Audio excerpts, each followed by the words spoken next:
Hey guys, Tim here from Droid Life, and I am back again, this time to bring you another unboxing, this time of the Honor 8 for US. Honor is Huawei's e-brand, if you will, so instead of seeing brick and mortar shops or something like that for Huawei, you instead do all of your Honor shopping online, and that's so they can bring you a good device for a reasonable price. At least that's the way they sort of put it. So the Honor 8 is the first sort of flagship for the US market. It's supposed to compete with a lot of other good devices on the market already: OnePlus 3, Galaxy S7, HTC 10, G5, etc., etc. A lot of good devices out this year, so we're definitely going to be putting the Honor 8 through the paces and see if it can kind of keep up here in the US. So enough talk. Let's get into the unboxing. What we have here, a plain white box. As you can see right here, it does say powered by Huawei. And other than that, just Honor 8. Very, very simplistic, very minimal. I can enjoy that. So what we do here is, I believe, we slide it out of that initial box. Oh, and then slide it out of another box. It's boxception. So we're going to put those over there and sort of take this out. And then, here, before we dive into the plastic's already sliding off, I'm gonna let that boot up and see what else we have in the box. Oh, there we go. So you have these additional little compartments here inside of the box. And inside of that, we have a standard, USB to wall charging adapter. The cable is a standard USB to USB Type-C, because I'm pretty sure, yes, absolutely, the Honor 8 does feature USB Type-C on the bottom there. So, sticking that back in the box so I don't lose it. And this compartment is so small, I'm going to assume, I think I can hear a SIM tool removal and probably some paperwork. So, nothing too fancy in there. Let's dive into the hardware here. Go ahead and peel that.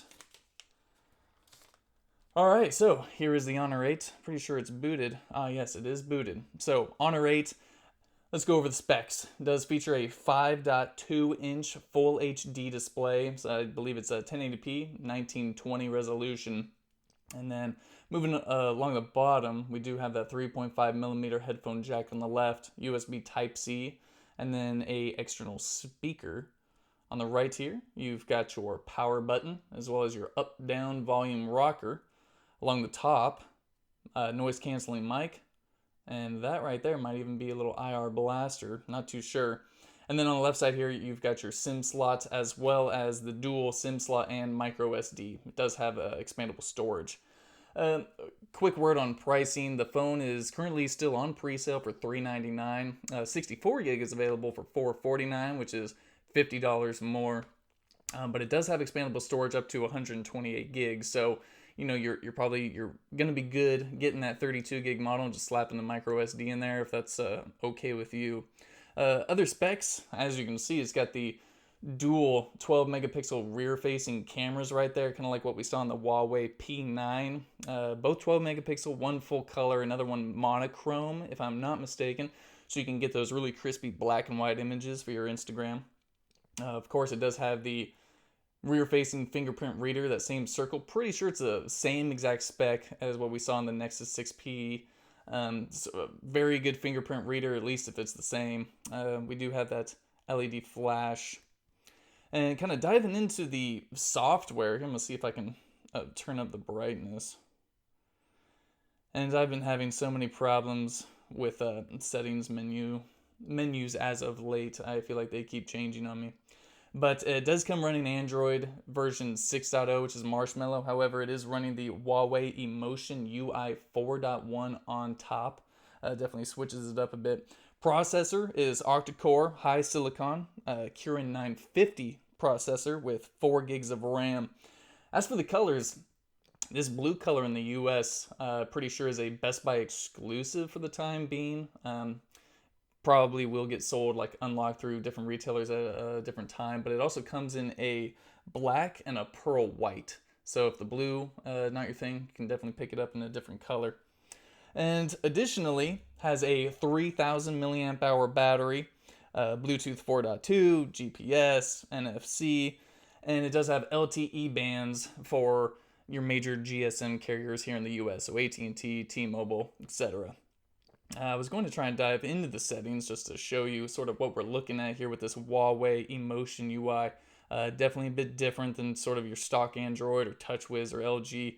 You know, everyone seems to be building their own thing these days. So right there you've got MUI or EMUI 4.1, model number, IMEI is running the Android security patch level for July 1st. And, you know, from what I've heard, Honor is going to be doing the best they can when it comes to updating and getting even custom ROM support. So if this skin isn't something you enjoy, then I hear they've partnered up with XDA to really kind of build up the ROM development community for this device. And so far, you know, it feels really good in hand. It reminds me a lot of the Galaxy S7 or Galaxy S6, and even a little bit of the Note 7 with how rounded it is. Definitely not as big as a Note 7, but feels really good in hand, especially with all that glass. Although I will say, downside with all the glass is sort of the fingerprint magnets. Don't know if you can see too well, but I've been holding the device for 5 minutes now, and it's totally covered. So this is, of course, our first unboxing and first real look at the device. So if you guys have any questions, feel free to let me know, and I'll try and get them answered for you. But I'm definitely going to start working on a potential complete review for this device. I mean, for $399, it has a lot of good specs, and with the potential for a lot of ROM building, then there's definitely a lot of possibility with the Honor 8. So until then, we are Droid Life. Peace.